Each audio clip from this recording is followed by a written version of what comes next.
मैं अंजुल अग्रवाल सरव एजुकेशन से। आज हम 12th स्टैंडर्ड का next chapter concepts of macro economics start कर रहे हैं। बेसिकली इस चैप्टर में क्या बात होगी, देखो हमने क्या सीखा अभी तक कि मैक्रो इकोनॉमिक्स में हम इकोनॉमी एज अ होल पे बात करेंगे। इकोनॉमी एज अ होल की problems, economy as a whole की income, economy as a whole की employment, economy as a whole की प्रोडक्शन। यानी कि कोई भी चीज़, कोई भी इशू की जब हम as a on a scale बात करेंगे, हम उसे मैक्रो इकोनॉमिक्स बोल रहे थे।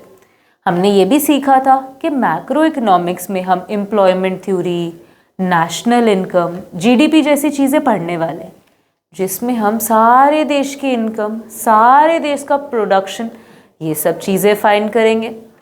तो बेसिकली इन चीज़ों को फाइंड करने के लिए हमें कुछ कॉन्सेप्ट्स पता होने चाहिए, कुछ टर्मिनोलॉजीज पता होनी चाहिए। उन्हीं के बारे में, उन्हीं कॉन्सेप्ट्स के बारे में हम इस चैप्टर में डिस्कस करेंगे। कूल, हम इतना समझ गए कि इस चैप्टर के इस बारे में। तो स्टार्ट करते हैं सबसे पहले कॉन्सेप्ट से, जो है गुड्स। देखो गुड्स क्या होता है? कोई भी ऐसी आइटम जिसे कोई कंज्यूम कर रहा है कुछ ना कुछ बेनिफिट गेन करने के लिए। जैसे कि आपने फ़ोन खरीदा, अब आप इस पे यूट्यूब भी देख रहे हैं, आप इस पे गेम्स भी खेल रहे हैं, कॉल्स भी कर रहे हैं, मैसेजेस भी कर रहे हैं।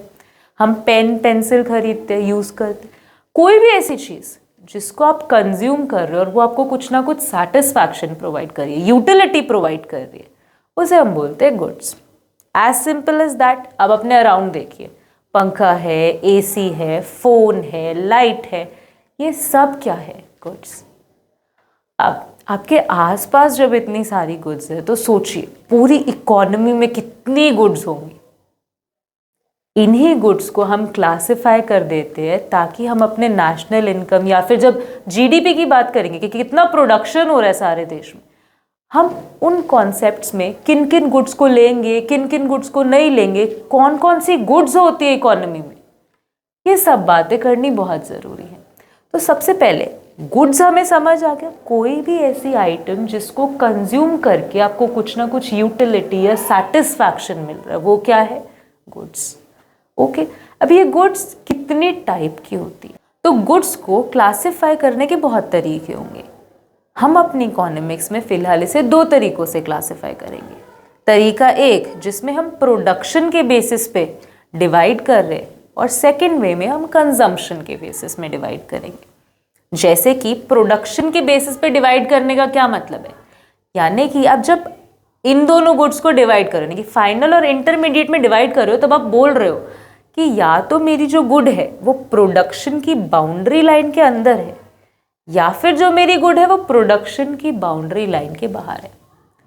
आपने बेसिकली अपनी दो गुड्स को कैसे क्लासिफाई किया है? एक लाइन ड्रॉ कर दी है और बोला, एक लक्ष्मण रेखा ड्रॉ कर दी और बोला जो तो अभी इस प्रोसेस के अंदर है वो हमारी इंटरमीडिएट गुड है, और जो इस प्रोसेस से बाहर चली गई है वो हमारी क्या है? फाइनल गुड है। देखो एग्जाम्पल से समझ लेते हैं प्रोडक्शन लाइन का क्या मतलब है। देखो आप एक पेंसिल यूज कर रहे हो, अब ये पेंसिल रेडी टू कंज्यूम है। इसमें जब आप इसको लेकर आए मार्केट से, 5 रुपीज़ की आपको पेंसिल पड़ी। अब इस पेंसिल की वैल्यू में कुछ ऐड होना बाकी है। आपने जब इसको ले लिया, अब आप इसको क्या 6 रुपीज़ में किसी को सेल करने वाले हो? नहीं, आप इसे कंज्यूम कर रहे हो। और ये प्रोडक्शन के, यानी कि जो वैल्यू ऐड हो रही थी, जैसे पहले जो वुड थी और जो लेड थी वो अलग अलग थी, उन दोनों को जोड़ा गया, उसके बाद उसको होलसेलर तक पहुंचाया गया, रिटेलर तक पहुंचाया गया, फिर जाके पेंसिल आपको 5 रुपए में आपकी पॉकेट में आई है। अब आपकी पॉकेट से क्या 6 रुपीज़ में किसी के पास जाने वाली है? नहीं, आप कह रहे हो कि वैल्यू जो ऐड हो रही थी ये उस प्रोसेस से बाहर आ चुकी है। तो ये हमारी क्या हुई? Final good. ये हमारी प्रोडक्शन की लाइन को क्रॉस कर चुकी है। हाँ, और आप इसके क्या हो? फाइनल यूजर हो।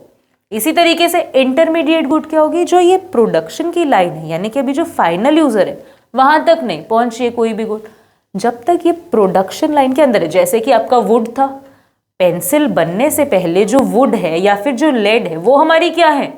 इंटरमीडिएट गुड्स है, क्योंकि अभी वो रेडी टू कंज्यूम नहीं है। अभी वो फाइनल यूज़र तक नहीं पहुंची है, अभी उनमें स्टिल कुछ ना कुछ वैल्यू ऐड हो रहा है। वुड 2 रुपीज़ की थी, लेड 1 रुपीज़ की, वो ऐड हो के हमारे पास पेंसिल 5 रुपीज़ की रेडी होके पहुंच रही है। हाँ, यानी कि अभी भी उनमें कुछ ना कुछ कॉस्ट ऐड होना बाकी। तो वुड या फिर लेड हमारी क्या है, इंटरमीडिएट गुड। एक बेसिक आइडिया मिल गया हमें कि फाइनल गुड्स क्या होती है और इंटरमीडिएट गुड्स क्या होती है।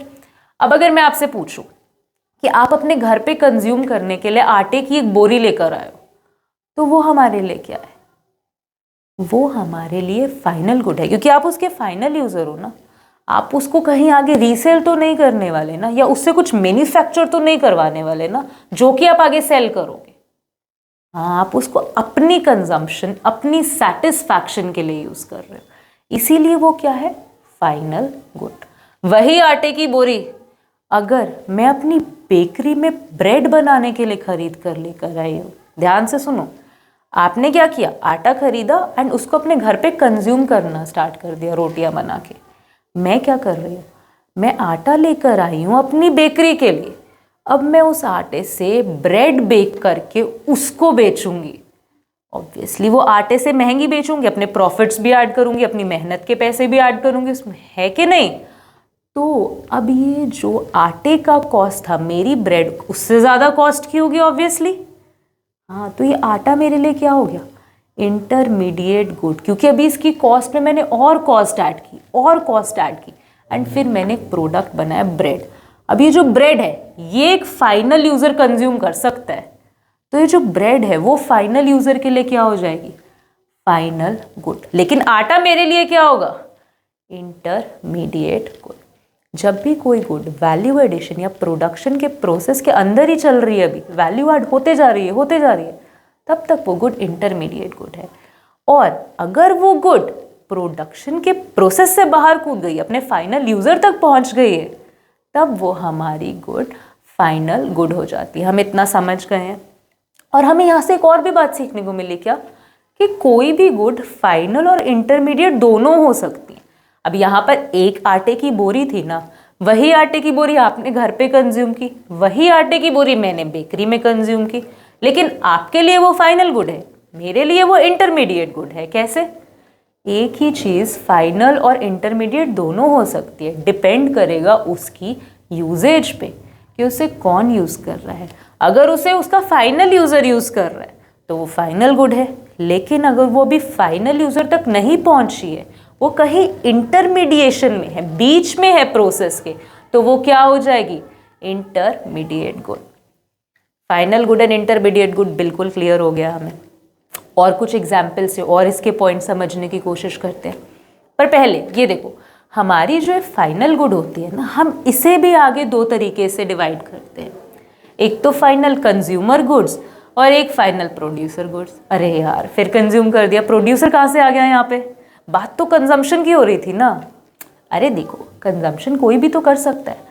एज अ कंज्यूमर मैं अपने घर में bread, butter, fan, sofa, AC, cooler सब लेकर आ सकती हूँ, लेकिन एक फार्मर है, वो प्रोडक्शन के लिए अपने खेत में ट्रैक्टर लेकर आया है। उसने भी तो, उसका भी जो ट्रैक्टर है वो फुली रेडी है ना, प्रोडक्शन के प्रोसेस से बाहर आ गया कि नहीं आ गया उसका ट्रैक्टर, ऑब्वियसली आ गया, तभी तो वो यूज़ कर रहा है उसे। ऐसे ही अगर हम एक और एग्जाम्पल ले लें, कोई शुगर मिल है जहाँ पर शुगर केन से शुगर यानी कि चीनी बनाई जा रही है गन्ने को यूज़ करके, तो वो जो मशीन है जिसमें शुगर केन डाला जाता है और जिससे चीनी निकल कर आती है, ये जो मशीन है ये एक रेडी मशीन है ना, ये एक फाइनल प्रोडक्ट है, फाइनल गुड है, लेकिन इसे कंज्यूम कौन कर रहा है, प्रोड्यूसर कंज्यूम कर रहा है। किस लिए, प्रोडक्शन के लिए, इसीलिए इसे हम बोलेंगे प्रोड्यूसर फाइनल गुड। और जो आपके मेरे जैसे लोग घर पे यूज़ कर रहे हैं, हाउस होल्ड में यूज़ कर रहे हैं, उसे हम कहेंगे कंज्यूमर फाइनल गुड। ये भी हमें बिल्कुल समझ आ गया। अच्छा, तो एक बात बताओ, जो भी खर्चा एक कंज्यूमर अपने कंजम्पशन पे कर रहे हैं, मैं उसे कंजम्पशन एक्सपेंडिचर बोल दूं तो आपको कोई दिक्कत है क्या, नहीं। जितना भी हमारी इकोनॉमी में एक कंज्यूमर फाइनल गुड पे खर्च करेगा, उसे हम बोल देते हैं कंजम्पशन एक्सपेंडिचर। अच्छा, तो प्रोड्यूसर जो फाइनल गुड्स पे खर्च करेगा उसे क्या बोलेंगे, उसे हम बोलेंगे इन्वेस्टमेंट एक्सपेंडिचर। क्यों भाई, देखो, एक प्रोड्यूसर के फाइनल गुड्स क्या होंगे? उसके फिक्स्ड एसेट्स, जैसे कि एक ट्रैक्टर खरीद लिया या फिर एक मशीन खरीद ली प्रोडक्शन के लिए, ठीक है, या फिर किसी टैक्सी ड्राइवर ने टैक्सी खरीद ली। हाँ, तो ये गुड्स जो प्रोड्यूसर्स खरीद रहे हैं ये उनके फिक्स्ड एसेट्स बन जाएंगे, यानी कि लॉन्ग टर्म चलेंगे। तो ये उनकी क्या है? इन्वेस्टमेंट है। उन्होंने एक बार इस पर पैसा लगा दिया इन फिनिश्ड गुड्स पे, एंड अब इसे वो प्रोडक्शन के लिए यूज़ करते जा रहे हैं, करते जा रहे हैं, करते जा रहे हैं। तो ये उनके क्या हुई? इन्वेस्टमेंट हुई। तो इसी वजह से इस पे जो भी वो खर्चा कर रहे हैं उसे हम क्या बोलते हैं? यानी कि फाइनल प्रोड्यूसर गुड्स पे जितना भी खर्चा हो रहा है उसे हम क्या बोलते हैं? Investment expenditure. अच्छा, इतना हमें समझ आ गया कि एक तो कंजम्पशन एक्सपेंडिचर हो रहा है, एक इन्वेस्टमेंट एक्सपेंडिचर हो रहा है। यानी कि हमारी इकोनॉमी में जितना भी अगर हमें खर्चा निकालना हो कि हमारी इकोनॉमी टोटल लोगों ने पैसे कितने खर्च किए, तो हम क्या करेंगे? हम कंजम्पशन एक्सपेंडिचर उठा लेंगे, हम इन्वेस्टमेंट एक्सपेंडिचर उठा लेंगे, इनको जोड़ देंगे और हमारे पास क्या आ जाएगा? टोटल एक्सपेंडिचर आ जाएगा। हमारी इकोनॉमी में टोटल कितना खर्च हुआ, कितना स्पेंड हुआ है, वो हमारे पास आ जाएगा। Simple as that. चलो, इतना हमें बिल्कुल समझ आ गया फाइनल गुड्स के बारे में। अब फिर से अपने डिफरेंस पे जंप कर लेते हैं। देखो, अब हम बात करते हैं कि किसके पैसे इंक्लूड करें, किसके पैसे इंक्लूड ना करें। हाँ यार, ये भी बहुत बड़ा सवाल है ना इकोनॉमी में। इकोनॉमी में इतनी गुड्स प्रोड्यूस हो रही है, किन गुड्स को आप काउंट करोगे जब आप नेशनल इनकम या जीडीपी जैसी चीज़ें निकाल रहे हो? किन गुड्स को आप काउंट नहीं करोगे? बड़ा कन्फ्यूजन है यार, बहुत बड़ा इशू है ये। इस इशू को हम कैसे सॉल्व करते हैं? देखो, सिंपल एक इलिस्ट्रेशन उठाते हैं, समझते हैं नंबर से। कोई हार्ड एंड फास्ट नहीं है। हम पेंसिल प्रोड्यूस कर रहे थे ना, पेंसिल से हमने फाइनल इंटरमीडिएट समझा है ना, तो वही एग्जाम्पल ले लेते हैं। देखो, ये आपकी पेंसिल फैक्ट्री है। यहाँ पर इन्होंने क्या किया? वुड यूज़ किया जो कि 2 रुपीज़ की है, लेड यूज़ किया जो कि 1 रुपीज़ की है, और बाकी जो पैसे बच गए, कितने पैसे बच गए? 2 रुपये बच गए। वो इनके प्रॉफिट्स वगैरह, होलसेलर, रिटेलर, सबके प्रॉफिट्स मिला के 2 रुपये वो खर्च है। और हमारी फाइनल प्रोडक्ट कितने रुपीस का बन रहा है? 5 रुपये का रेडी है फाइनल यूजर तक पहुंचने के लिए। बिल्कुल ठीक है यहाँ तक हम। अब हम कह रहे हैं कि जब मुझे मेरी पूरी इकोनॉमी के गुड्स निकालने हैं तो मैं सबको ही लूंगी। मैं लेड को भी काउंट करूंगी, मैं वुड को भी काउंट करूंगी, मैं पेंसिल को भी काउंट करूंगी, है ना? तो मैं क्या करती हूँ? मैं सबको ऐड कर देती हूँ। यानी कि 2 रुपीज़ की वुड, 1 रुपीज़ की लेड, 3 रुपीज़ हो गए, और 5 रुपीज़ की हमारी पेंसिल। टोटल मैंने 8 रुपीज़ के गुड्स पूरी इकोनॉमी में प्रोड्यूस किए। मैंने मान लिया ये बात, है ना? लेकिन एक बात तो आपने सोची नहीं कि ये जो 5 रुपए की पेंसिल है, इसमें लेड के 1 रुपीज़ और वुड के 2 रुपीज़ तो ऑलरेडी इंक्लूडेड नहीं थे। 5 रुपए की कॉस्ट कैसे बनी? फाइनल गुड्स की कॉस्ट कैसे बनी? ऑब्वियसली उसके इंटरमीडिएट गुड्स को प्लस करके ही बनी ना। तो यार क्या हुआ यहाँ पे? मैंने इंटरमीडिएट गुड्स को इंडिविजुअली भी काउंट कर लिया और फाइनल गुड की कॉस्ट में तो वो ऑलरेडी एडेड थे। अरे यार, मैंने तो गुड्स 2 बार काउंट कर लिए। एक ही गुड को, एक ही लेड को, एक ही वुड को मैंने कितनी बार काउंट कर लिया? 2 बार। एक बार इंडिविजुअली और एक बार फाइनल गुड के साथ। बड़ा इशू है यार, कैसे सॉल्व करेंगे? ऐसे सॉल्व करेंगे कि जब भी हम नेशनल इनकम या फिर जीडीपी निकालेंगे, हम सिर्फ फाइनल गुड्स को उठा लेंगे। क्यों? क्योंकि इंटरमीडिएट गुड्स की कॉस्ट उसमें ऑलरेडी इंक्लूडेड है। हाँ, इंटरमीडिएट गुड्स की कॉस्ट ऑलरेडी फाइनल गुड में इंक्लूडेड है, क्योंकि फाइनल गुड का जो अमाउंट है वो कैसे बना है? इंटरमीडिएट गुड्स की कॉस्ट को प्लस प्लस करके ही तो हमारे पास फाइनल गुड की कॉस्ट बनी है।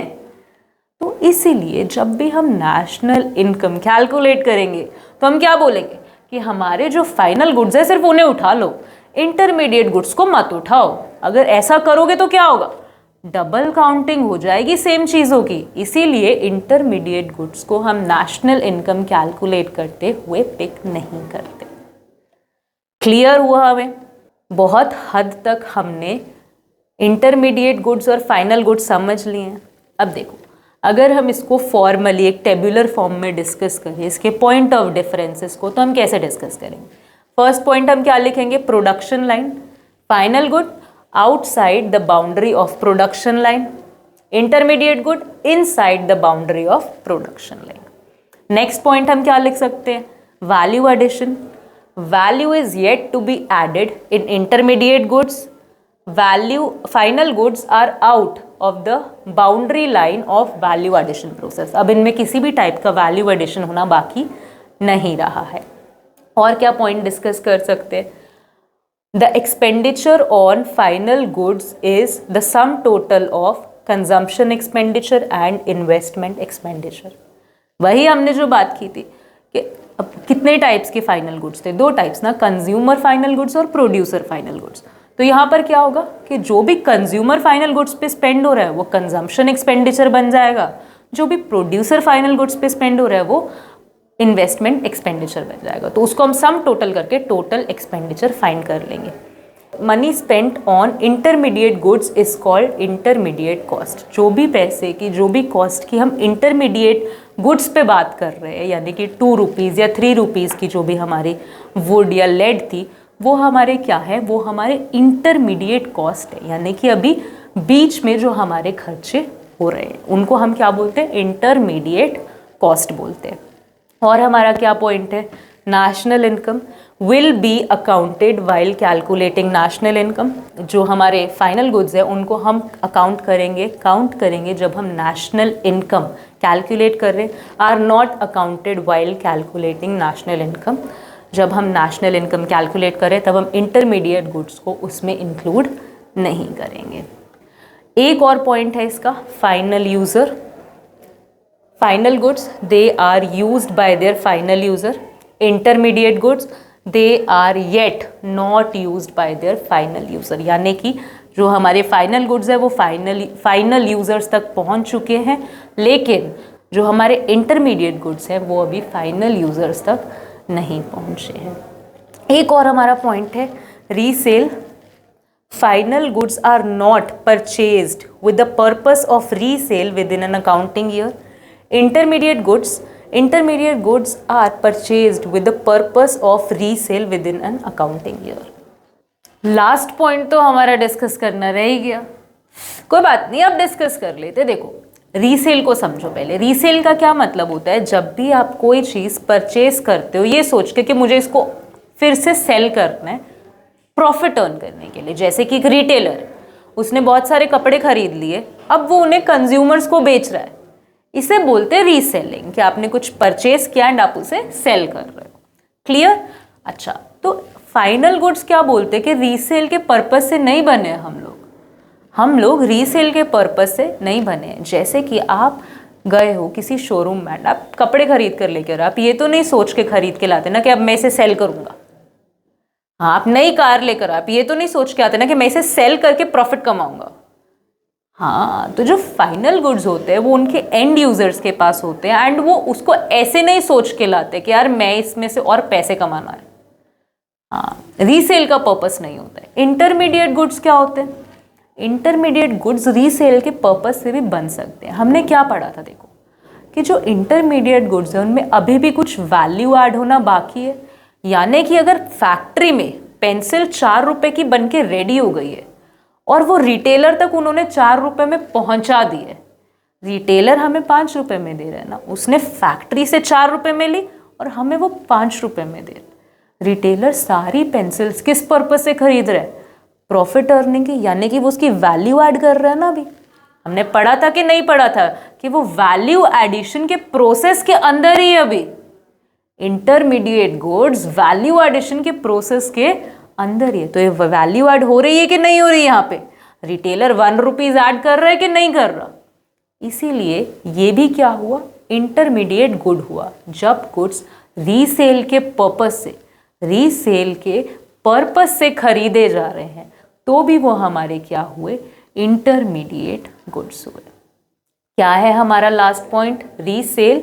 Final goods are not purchased with the purpose of resale within an accounting year. Accounting year क्या होता है, जब हम एक अकाउंटिंग ईयर की बात करें, एक साल की बात कर रहे हैं बेसिकली, जिसमें हम अपने सारे प्रॉफिट्स, लॉसेस, इनकम सब कैलकुलेट कर रहे हैं, उसको हम बोलते हैं अकाउंटिंग ईयर। तो हमारे जो फाइनल गुड्स हैं उन्हें हम रीसेल के पर्पस से परचेज नहीं करते with in an accounting year, and जो हमारे इंटरमीडिएट गुड्स हैं उन्हें हम रीसेल के पर्पज से परचेज करते हैं with in an accounting year. Last जाते जाते एक की पॉइंट हम क्या साथ में लेकर जा रहे हैं कि कोई भी गुड ऐसा कोई ज़रूरी नहीं है कि हमेशा फाइनल ही होगा और इंटरमीडिएट ही होगा।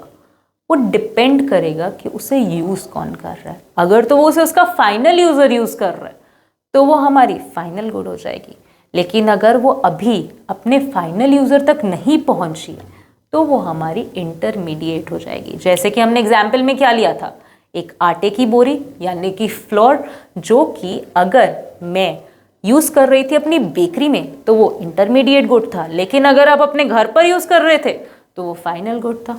ऐसे और कुछ एग्जाम्पल सोचिए जहाँ पर आप एक ही कमोडिटी को फाइनल भी बोल सकते हैं और इंटरमीडिएट भी बोल सकते हैं, डिपेंडिंग ऑन कि वो अभी अपने फाइनल यूज़र तक पहुँचा है या नहीं पहुँचा है। आप अपने आंसर्स कमेंट सेक्शन में ड्रॉप कर सकते हैं एंड मिलते हैं नेक्स्ट वीडियो में, जिसमें हम दूसरे टाइप की गुड्स डिस्कस करेंगे जो कि कंजम्पशन पे बेस्ड हैं।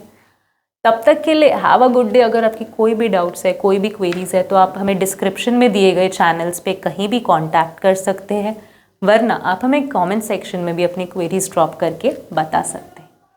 तब तक के लिए हैव अ गुड डे।